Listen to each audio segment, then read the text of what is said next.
Eu quero pensar junto com vocês um assunto das Escrituras que é de fundamental importância quando nós crentes conseguimos compreender qual é o maior propósito de Deus para nós. O maior propósito de Deus para nós, em primeiro lugar, é que nós vivamos uma vida que glorifique a Deus. Em tudo quanto nós estivermos envolvidos, nós devemos fazer para glorificar a Deus. Quando eu digo isso, fazer para glorificar a Deus, eu estou dizendo que tudo quanto você e eu estamos envolvidos, nós devemos fazer com o desejo de agradar a Deus, tornar Deus conhecido e dar bom testemunho da nossa fé e da nossa obediência. Isso a gente faz aqui, mas aqui é fácil fazer isso, porque aqui todo mundo fala a mesma língua, todo mundo veste a mesma camisa.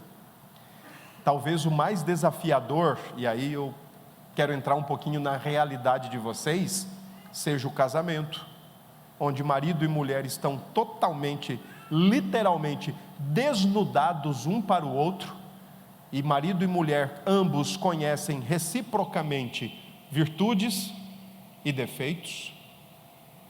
Então, no primeiro escorregão dela, ele já sente a vontade de dizer: você não é crente? O contrário também é verdadeiro. No primeiro escorregão dele, ela sente a vontade de dizer: você não é crente? É difícil a gente glorificar a Deus no casamento. É difícil a gente glorificar a Deus na família. Filhos, pais, filhos. É difícil a gente glorificar a Deus num ambiente, por exemplo, de estudos, que na maioria das vezes é antagônico, rebelde ao próprio Deus, que vive em revolta contra o próprio Deus, e que nesse ambiente que a gente vive, onde nós imploramos, nós mendigamos pela aceitação das pessoas, quando nós não estamos sendo aceitos, facilmente nós negociamos os princípios eternos da palavra de Deus, em troca de uma aceitação passageira, efêmera, porque nós queremos que um grupinho A, B ou C nos receba de braços abertos. Dentro do ambiente profissional, do ambiente de trabalho, na maioria das vezes é complicado, a gente se sente muito desafiado no quesito agradar, glorificar a Deus.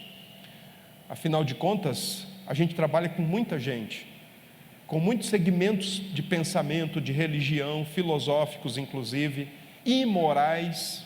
Fazemos parte de grupos de emprego, ou grupos do trabalho, que vez por outra chega lá um videozinho curto, mas pesado no seu conteúdo, e nós precisamos colocar isso mais impresso no nosso coração. Eu quero agradar a Deus, o grande propósito de Deus para mim nesse mundo é glorificar a Deus. Mas o que eu fico mais preocupado como pastor, e eu gosto de gente, vocês não têm noção do tanto que eu gosto de gente, eu adoro gente. Minha esposa até às vezes fala assim: não, eu gosto de gente, eu gosto de estar com gente. Se eu estou sozinho, eu falo sozinho, para dar a entender que eu tenho alguém comigo. Eu falo sozinho, demais até. Mas olha, eu gosto de gente, e toda vez que eu escuto pessoas, eu pergunto assim: o que Deus quer para a sua vida? E na maioria das vezes, sabe qual é a resposta que eu escuto? Não sei. Não sei. Na maioria das vezes. E na minoria das vezes, o que eu escuto não tem nada a ver com a Escritura. Deus só quer coisa boa para mim. Deus só quer o meu bem. Deus só quer que eu seja feliz. Deus só quer que eu me saia bem em tudo quanto eu fizer. Não há problema nisso. Mas talvez esses tipos de respostas não passem nem perto da grandiosidade do bem que Deus quer fazer na sua vida. O bem que Deus quer fazer na sua vida é fazer você conformado à imagem de Jesus Cristo. E quando Paulo ensina isso, que Deus quer fazer você mais parecido, mais parecida com Cristo, não importa se você é solteiro, solteira, casado, casada, profissional ou do lar, não importa. Deus quer fazer você mais parecido ou mais parecida com Cristo. E Paulo ensina que para Deus alcançar ou estabelecer esse alvo na sua vida, Ele vai usar todas as coisas. Eu gostaria de destacar pelo menos 3, para nos fazer mais parecidos com Cristo. Deus vai nos conduzir muitas vezes ao deserto. Foi assim que Ele fez com Cristo. Deus vai colocar um Judas do seu lado. Foi assim que Ele fez com Cristo. E Deus vai te dar uma cruz. Foi assim que Ele fez com Cristo. Mas Ele vai usar todas as coisas para te fazer mais parecido com Cristo. E o interessante é o seguinte: se Deus te colocar num deserto, para Deus, o que menos importa é o tipo do deserto. Se Deus vai colocar um Judas do seu ladinho, na sua cama, dentro da sua casa, no seu trabalho, no seu ambiente de estudos, é o que menos importa. E se Deus vai te dar uma cruz, e Ele já deu em Cristo, não importa o tipo de madeira, o tamanho, o peso, o modelo, não importa. Não importa o tipo de deserto, não importa o tipo de Judas, a forma como o Judas te trair, ou te decepcionar, ou te frustrar, e não importa o tamanho, o peso e o modelo da cruz. O que mais importará diante de Deus é a maneira como você vai reagir a tudo isso. Porque quando Deus nos coloca em certas situações, é como disse um autor lá do passado, que as pressões da vida são como os dedos do Espírito Santo nos apertando, para ver o que sai de dentro de nós. Não importa o tipo de deserto, importa como você vai reagir. Não importa o tipo de Judas, quem é o Judas, importa como você vai reagir. Não importa o tamanho, o peso e o modelo da cruz, importa como você vai reagir.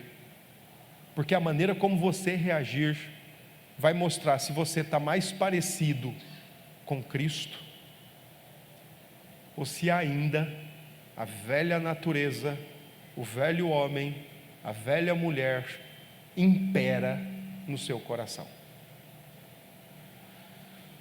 Pensando em tudo isso, eu vou falar sobre perdão agora pela manhã e também à noite. E eu quero que você abra sua Bíblia em Efésios 4, versículo 31 e 32. E eu quero repetir: para Deus, não importa o deserto, não importa o Judas, não importa a cruz, importa a maneira como você reage. Se nesses 3 ambientes você tem a preocupação de agradar a Deus, ou se você tem a preocupação de extravasar o eu, o velho eu, a velha eu, esse é o ponto. Vamos ler então Efésios 4, 31 e 32. Eu vou ser bem objetivo nessa manhã, e é por isso que eu disse, não pode perder a noite. Com toda a minha objetividade que eu vou tratar do assunto, então com a objetividade que eu vou tratar do assunto aqui, muitas perguntas vão ficar na cabecinha de vocês. Depois vocês marquem o horário e o pastor de vocês vai responder todas elas com muita alegria. Se vocês quiserem que eu ajude na resposta, é mais fácil ainda. Compre uma passagem para João Pessoa e vai lá. Eu pago o café e respondo o que eu puder, com autorização do vosso pastor. Tá bom assim? Efésios 4, 31 e 32. Longe de vós toda amargura e cólera, e ira, e gritaria, e blasfêmias, e bem assim toda malícia. Percebam, Paulo aqui está dizendo assim, que isso saia de vocês. Saia, distante do coração de vocês, longe do coração de vocês e da nova vida de vocês. Paulo usa algumas palavras aqui que todas elas são relacionadas aos nossos relacionamentos pessoais na igreja. E não só na igreja, no casamento, na família, no trabalho, onde tem gente, onde eu preciso me relacionar com outras pessoas, essas palavras certamente vão me conduzir. Quando Paulo diz então, longe de vós toda amargura, amargura é o fundo do poço da ira. A amargura, ela leva tempo para se desenvolver. A amargura, ela começou um dia com uma ira, geralmente uma ira que não é justa. E uma ira que não é justa é uma ira que não saiu como eu queria, não saiu como eu desejava, e por isso eu me frustrei. Então eu estou irado. E se eu não resolvo essa ira o quanto antes, ela com certeza vai entrar pelo corredor do ódio, e eu vou passar a odiar a pessoa, porque não saiu como eu quis, não saiu como eu desejei, não saiu como eu pensava, e quanto mais tempo esse ódio for acumulado e encorpado, vai cair no fundo do poço da amargura. E um coração amargo é um coração pontiagudo, segundo o autor de Hebreus. Daqui a pouco nós vamos ler esse texto. Coração amargo já está atrás de aliado, ele não quer resolver as coisas. Por isso Paulo então diz, longe de vós toda amargura, bem assim como toda malícia. A palavra malícia aqui, como Paulo usa, é o mal intencional, não é o mal praticado. Na linguagem do direito brasileiro, da justiça, nós falamos em culpa dolosa, homicídio doloso e homicídio culposo. Parece estranho, mas é isso mesmo. O culposo é quando não se tem intenção, e o doloso é quando se tem a intenção. E geralmente esse é considerado desde o seu processo mental de intenção, arquitetação e execução.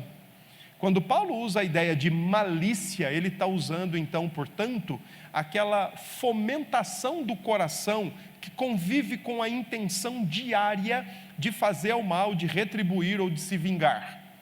Longe de vós tudo isso. Paulo fala sobre a palavra gritaria, ou para facilitar, a boca de dragão.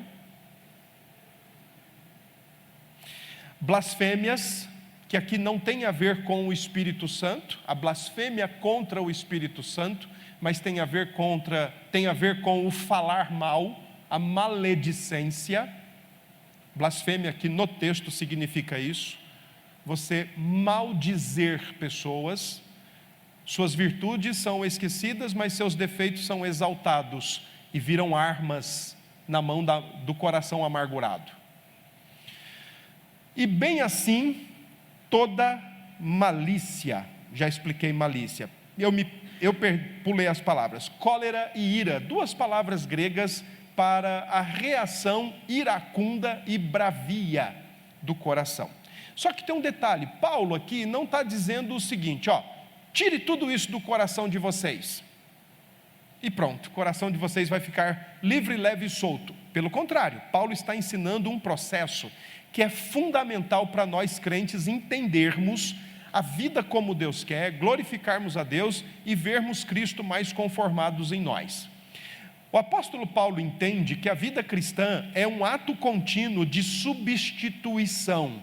Você tira o que é do velho eu, mas assume novas posturas e novas atitudes do que é da nova criatura. Por isso, o versículo 32 então diz: ao invés de você ter amargura, cólera, ira, gritaria, blasfêmias e malícia, versículo 32, antes, está vendo a linguagem aí de modificação? Então, ao invés daquilo, tenham isso: sede uns para com os outros benignos, desejem fazer o bem, compassivos ou misericordiosos, perdoando-vos uns aos outros, como também Deus em Cristo vos perdoou. Percebam que por que é que Paulo está colocando essa expressão, perdoando-vos uns aos outros? Porque o cenário dos versículos 31 e 32 estão enfocados em ensinar como eu devo tratar aqueles que pecam contra mim, perdoando. Perdoar é um tema bíblico, fundamental, especial demais, restaurador, reconciliador, sarador. Perdão.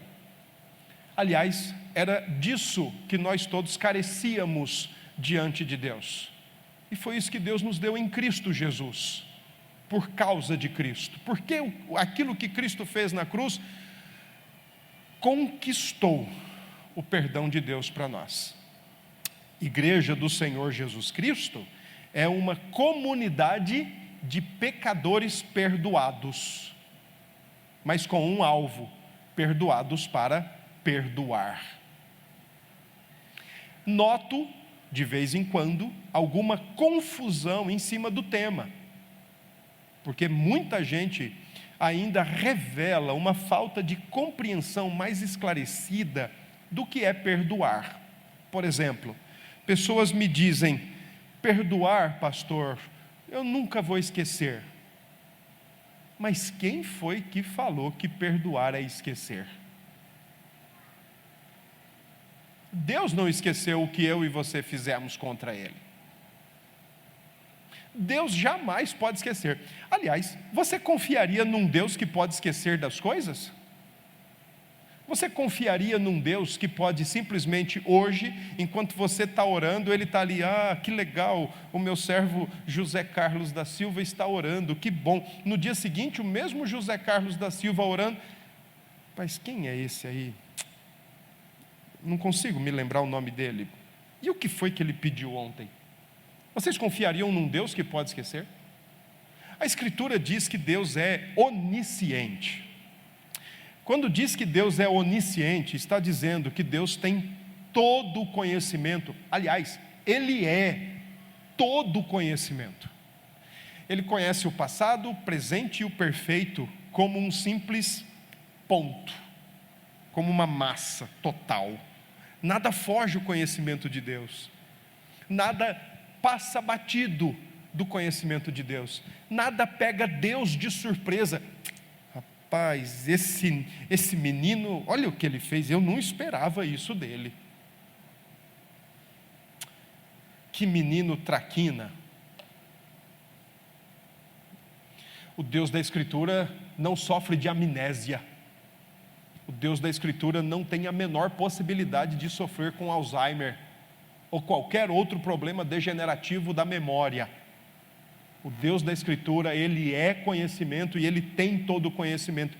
Vocês acham mesmo que Deus esqueceria do que a gente fez com Ele? A linguagem bíblica, ela é bem interessante e daqui a pouco eu vou me deter nela, mas deixa eu só colocar uma questão que é dito no Salmo 103.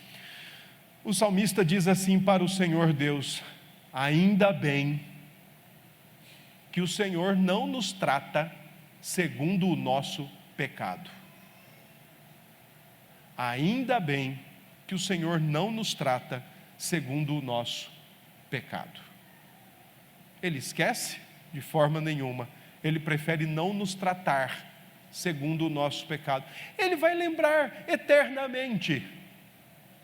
Eu vou contar um segredo para vocês. Ele vai lembrar eternamente, às vezes, por exemplo, que eu vim aqui para essa igreja desesperado, com o bolso cheio de cocaína, e participava do culto e os bolsos cheios de droga. Aí tinha um irmão aqui nessa igreja, ainda naquela época, que eu chegava, chorava com ele, ia lá no banheiro e jogava tudo fora. Ele vai lembrar disso.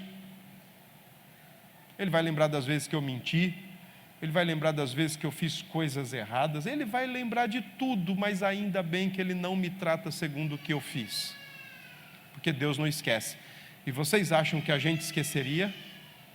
Esqueceríamos mentiras que foram ditas a nós, esqueceríamos traições que nos foram feitas, esqueceríamos palavras ou atos violentos desferidos contra nós? Vocês realmente acreditam nisso? Só que tem um detalhe, para nós é mais fácil querer esquecer do que querer aceitar o que aconteceu.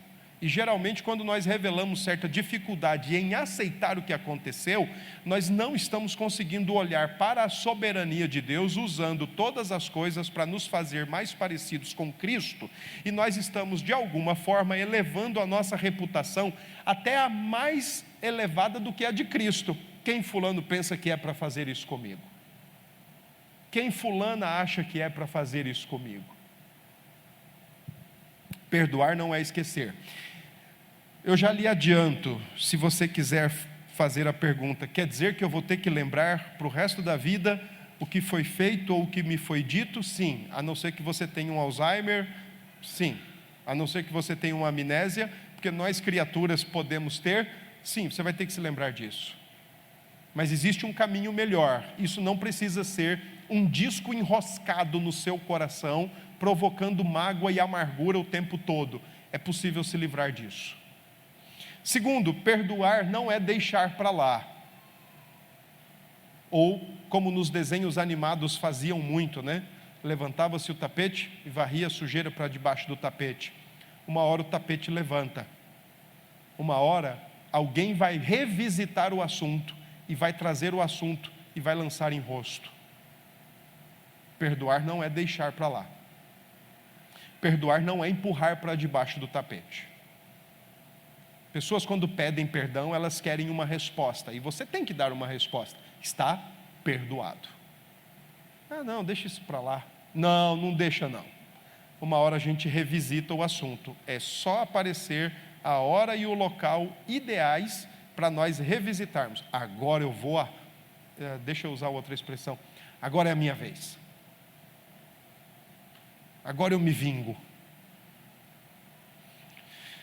Terceiro, perdoar não é indiferença, ou agir com indiferença. Eu escuto pessoas dizendo assim: pastor, olha, eu perdoo, mas eu não quero mais saber. Pastor, olha, eu perdoo, mas eu não quero mais contato. Pastor, eu perdoo, mas olha, eu na minha casa e lá na casa dele, ou ela na casa dela, ou o meu patrão lá na casa dele. Eu perdoo, mas eu não quero mais papo. Bom, confiar em outra pessoa não é um mandamento, é uma consequência.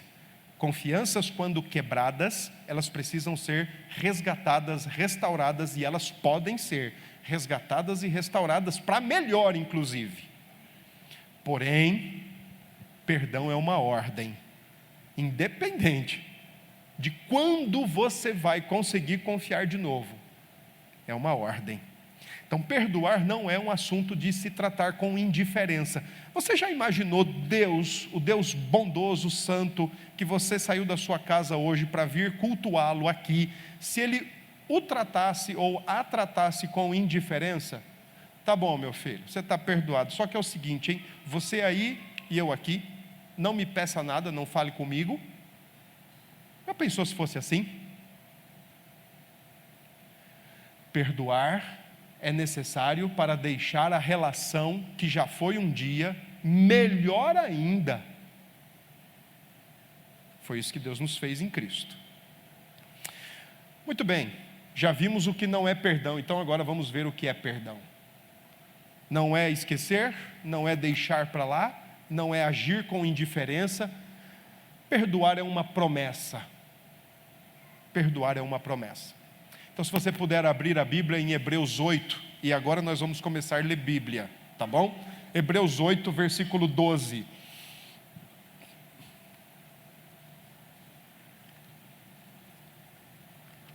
Hebreus 8, Versículo 12. Muito bem. Como a menina da projeção, ela é bem prestativa, ela colocou aqui: eu quero ouvir a voz de vocês. Vamos ler juntos esse texto? Vamos lá? 1, 2, 3.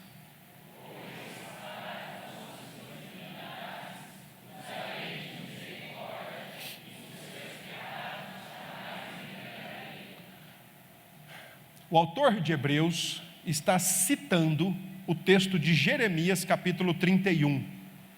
O texto de Jeremias capítulo 31, versículos 31 a 34, é o texto da nova aliança. É a profecia da nova aliança. E o autor de Hebreus está dizendo que em Cristo foi estabelecida, certificada finalmente, a nova aliança do Senhor Deus com o seu povo. E o texto aqui que nós acabamos de ler faz referência a uma promessa. Quando Deus está dizendo que não vai se lembrar, Deus não está dizendo: vou apertar a tecla delete e nunca mais vou lembrar de nada. Mas Deus está dizendo que está prometendo não mais nos tratar de acordo com o nosso pecado. Portanto, perdão é uma promessa. E aí, essa promessa se desdobra em 4 atitudes, pelo menos. Primeiro, quando alguém te pede perdão e você diz: eu te perdoo, você está prometendo que vai pegar aquilo que foi feito, aquilo que foi dito, e você vai lançar lá dentro de um arquivo morto. Você vai colocar esse assunto lá. Segundo, você está prometendo que nunca mais vai revisitar esse assunto e trazê-lo à tona. Terceiro, você está prometendo que nunca mais vai pegar esse assunto e permitir que ele interfira ou atrapalhe a comunhão.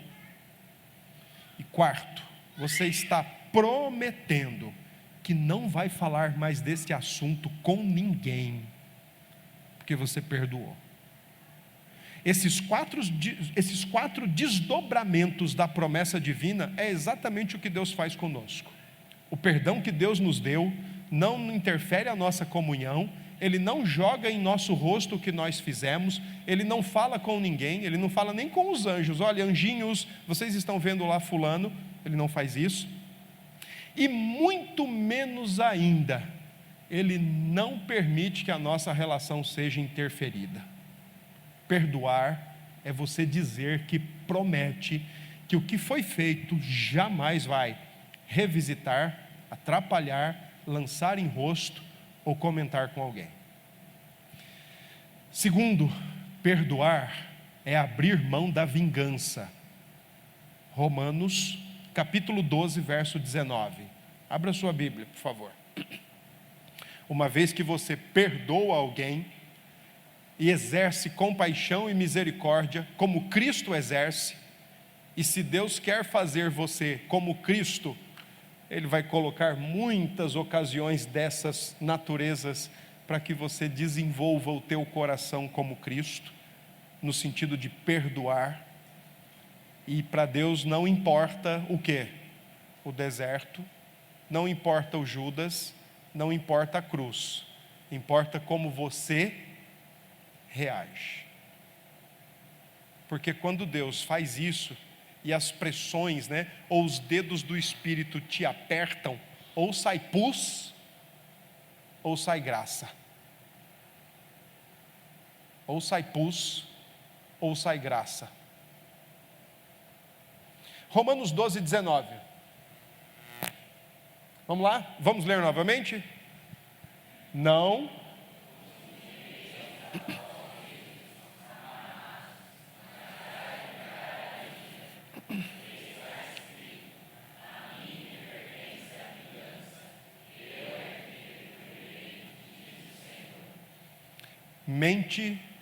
Mente de pessoas ofendidas parecem uma panela de pressão.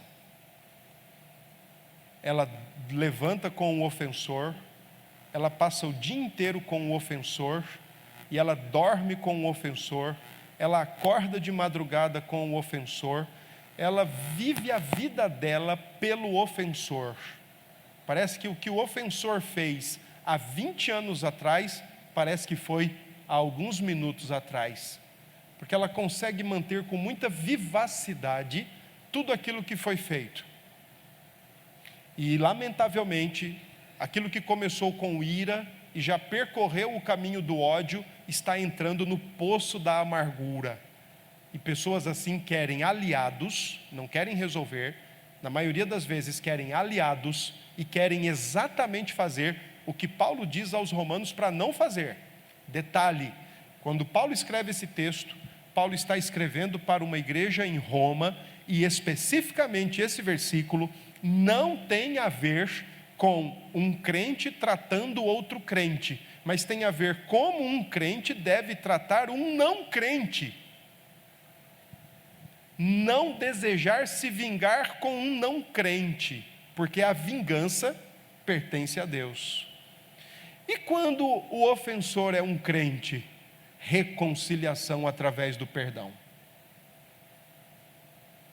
Perdoar é preferir não se vingar, é abrir mão da vingança e entender que de alguma forma Deus fez isso para te fazer mais parecido com Cristo, mas quem vai dar a devida retribuição, a justa retribuição, é o próprio Deus, não somos nós. Por mais que nós elaboremos planos muito bem perfeitos no que diz respeito à vingança, por mais que nós arquitetemos tudo, já sei, eu vou colocar gotículas de veneno todo dia no café, uma por dia, para ir matando aos poucos, e aí ninguém vai perceber.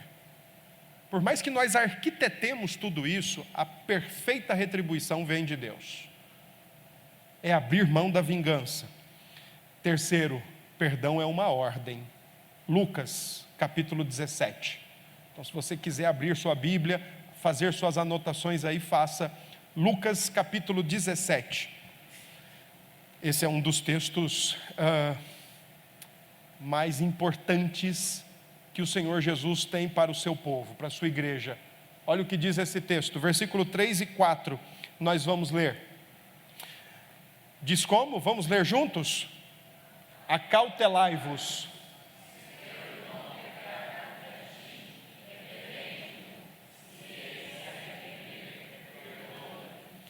Se o teu irmão, o quê? Vamos repetir essa expressão. Se o teu irmão... Vocês conseguem compreender o que isso significa? Se o teu irmão pecar contra ti, vou ajudá-los. Quem é que diz e onde eu encontro quando é dito que alguma coisa é pecado? Quem é que diz o que é pecado? Tá, um de cada vez. Calma, vamos lá, vamos organizar a fila. Quem é que diz o que é pecado? Eu ou Deus? Onde é que é dito se é ou não é pecado? Isso, irmã. Pois bem, então deixa eu colocar algumas questões aqui e vocês vão me dizer se é ou se não é. Alguém mente para mim e isso traz consequências desastrosas. Pecado? Alguém se oferece para fazer a comida e queima o arroz. Pecado? Alguém trai a minha confiança, adultera contra mim. Alguém não faz o que eu quero, o que eu gosto, no meu momento, do meu jeito. Ok. Eu quero convidar você a revisitar o seu coração e ver se determinados tipos de sentimentos, mágoas, tristezas que você carrega aí dentro, se realmente foi pecado porque a palavra diz ou porque não foi do seu jeito. Lucas 17:3, ele diz: se o teu irmão pecar. Jesus está dizendo, olha, a lei de Deus foi quebrada, então nesse sentido tem que haver reconciliação.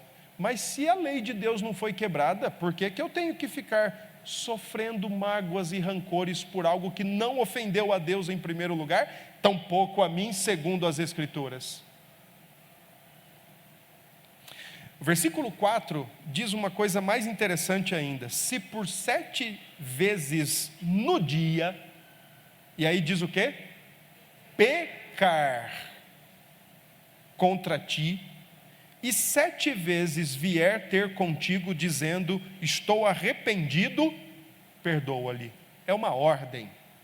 Perdão não é uma opção, irmãos.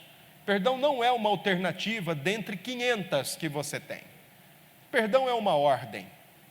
E assim como você e eu procuramos obedecer ordens específicas da palavra de Deus, por gratidão, por obediência, por fé, por amor a Deus, e não por barganha, o perdão é a mesma ordem, que nós também devemos obedecê-la com gratidão, com obediência, com fé e com o desejo de agradar a Deus.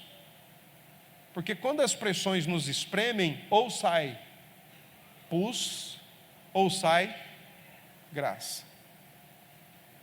Então, quando alguém peca contra nós, o Espírito está nos espremendo. Ou sai, ou sai. Perdoar é focar na soberania de Deus. Gênesis 50, abra sua Bíblia aí. Perdoar é focar na soberania de Deus.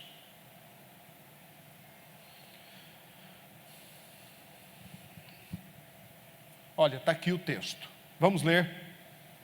Vós, na verdade, intentastes.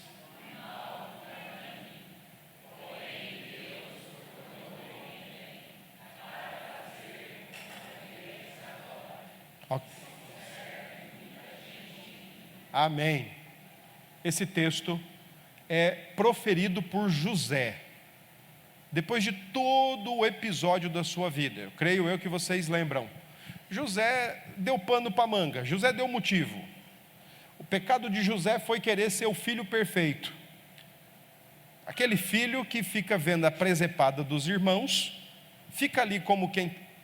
Eu espero que não toque ninguém aqui. Embora, porque a Bíblia nos coloca numa realidade humana tão verdadeira, vai tocar.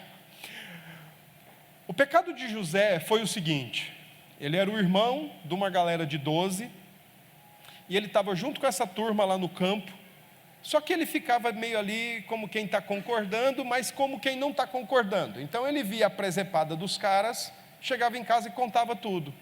Era o famoso cagueta. O X9 da galera lá era José, porque ele queria apreço do pai. Não justifica o que os irmãos fizeram contra ele, mas também o desejo dele não era santo, por isso ele agiu dessa forma. José, então os irmãos se enfurecem contra ele e dizem assim: vamos dar um jeito nele, vamos. O que nós vamos fazer? Vamos jogar ele num buraco, vamos, e depois vamos matar. Não, peraí, aí o mais velho se levanta e diz: não vamos matar não, vamos fazer o seguinte: olha, está vindo uma galera ali que compra escravos, vamos vendê-lo escravo para o Egito? Vamos. José é vendido escravo para o Egito, vai trabalhar para o rei, dali a pouco ele é o segundo em todo o escalão lá do Egito. A mulher arma uma cilada, a mulher quer ter algo com José, e José sai correndo, deixa suas vestes para trás, o que foi suficiente para ela afirmar e denunciá-lo como alguém que estava querendo algo com ela em caráter sexual, em caráter de adultério. Mas José correu, e homem de Deus corre longe, não para cima, longe. E então José correu, foi preso, passou aproximadamente 15, 17 anos preso, quando Deus então dá a ele a oportunidade de ser restaurado, e agora ele é o primeiro ministro do Egito. E o Egito prospera com a sua sabedoria, com a sua graça, não porque ele tinha algum diferencial, mas porque a mão de Deus estava sobre José. Dali a pouco, para sua surpresa grata, os seus irmãos estão lá pedindo comida, porque a fome abateu-se sobre todo mundo da época. E onde é que tinha comida? No Egito, sob os auspícios de quem? De José. José então faz toda uma trama para pouco a pouco se dar a conhecer. No capítulo 45, então, ele se dá literalmente a revelar-se aos seus irmãos, e ele diz para os seus irmãos: olha, não fiquem irados com vocês mesmos. Interessante, né? Nós somos tão bons que nem para matar alguém a gente conseguiu. Então não fiquem irados com vocês mesmos, porque eu estou aqui porque Deus tem preservado a vida. O capítulo 50, que nós lemos agora, já é o finalmente da vida de José. E então José faz algumas exigências de que os seus ossos não permaneçam no Egito, nem os ossos do seu pai, e que eles sejam retirados quando o povo dali sair, o que vai acontecer 400 e tantos anos depois.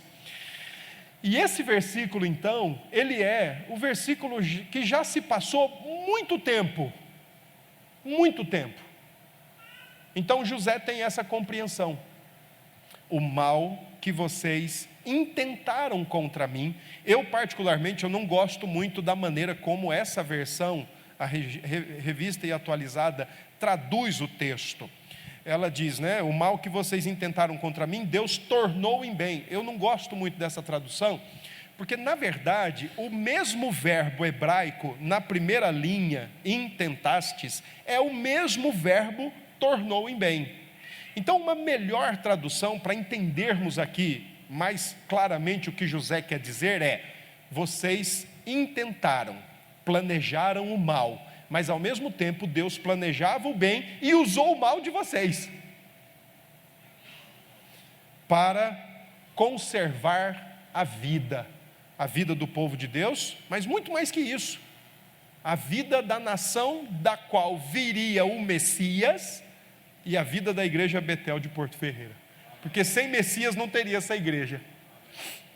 Mas Deus usou o mal dos seus irmãos José para fazer o bem. Interessante é que quando nós estamos nas nossas dificuldades diárias, ou no deserto, ou com o Judas, ou com a cruz, nós temos duas opções.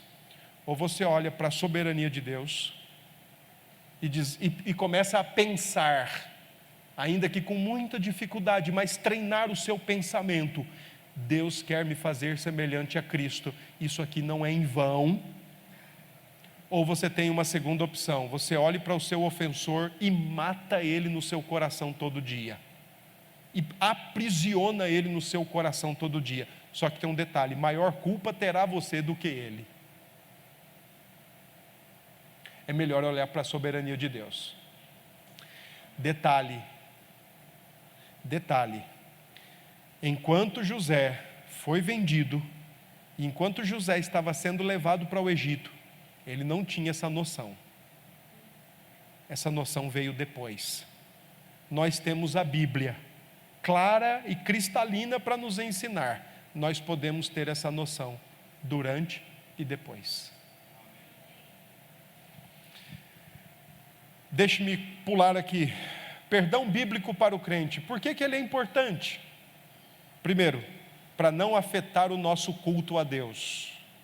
Mateus 5, 23 a 26. O texto diz: se você está indo para o templo levar a sua oferta ao Senhor, e isso é um ambiente de culto, e envolve inclusive aquilo que você quer oferecer, e você lembrar que tem alguém contra você, com alguma coisa relacionada contigo, pecado, vai lá, se conserta e depois volta e oferece o teu culto a Deus. Coração magoado e amargurado é uma pedra de tropeço para o culto do adorador, para o culto da igreja. Se é uma pedra de tropeço para convivência familiar, convivência conjugal, convivência no trabalho, não seria para uma pedra de tropeço na nossa convivência com Deus? Será mesmo? Será mesmo que nós estamos acreditando que nós podemos agradar a Deus e fazer o que é bom diante de Deus, preservando o nosso coração podre de mágoa com outras pessoas, porque o que mais importa em nome de uma espiritualidade falsa é a minha vida com Deus? Ora, gente, que é isso? Aliás, o texto que a pastora falou aqui logo na hora dos dízimos e ofertas, quando os fariseus davam o dízimo de tudo, e 2 vezes por semana, sabe qual é o grande problema do hipócrita e do amargurado? Ele quer fazer muito para tapear o que ele não faz. Eles precisavam dar o dízimo 1 vez por ano, e eles não precisavam dar os dízimos dos temperos, do coentro e outras coisas mais. Aquilo ali já era uma excessividade de espiritualidade para esconder a hipocrisia do coração.